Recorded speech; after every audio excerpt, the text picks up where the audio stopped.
Dans les faubourgs de Raipur Natancha, l'eau des inondations commence seulement à se retirer. Le village n'est plus qu'un vaste champ de ruines.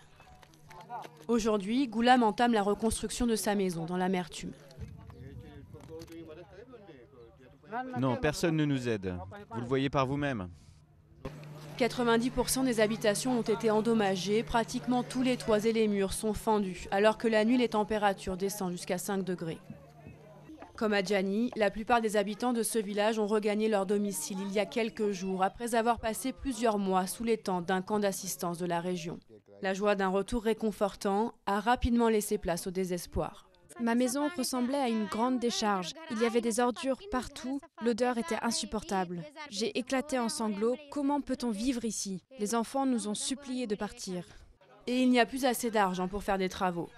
L'aide du gouvernement, soit 175 € par famille, a servi à payer le voyage retour, ainsi que la farine pour le tchapati, le pain du sous-continent. Le mari d'Adjani, père de 7 enfants, a perdu son échoppe dans les inondations. J'ai récupéré un sac de riz dans mon magasin. Il n'avait pas été volé car il était plein d'insectes. Tous les jours, j'essaie de trouver de quoi manger dans les camps, mais ils sont loin d'ici.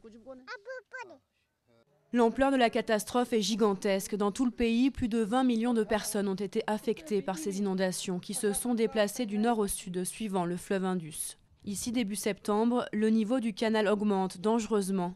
L'administration locale décide alors d'ouvrir une brèche pour le désengorger et éviter ainsi des dégâts plus graves. Le village a été sacrifié et pourtant l'aide peine à arriver. Dans cette partie du district de Dadou, nous n'avons pas de représentants politiques qui siègent à l'Assemblée locale. Ils viennent des villages voisins, donc ils ne se sentent pas concernés par les conditions de vie des gens ici. Ils disent que l'aide va arriver, mais cela prend beaucoup trop de temps. En attendant, tout le monde participe à la reconstruction. Alors que 130 000 personnes sinistrées dont les villages sont encore inondés vivent toujours dans les camps d'assistance de la province du Sindh. Elles devront encore patienter plusieurs mois avant de songer au retour.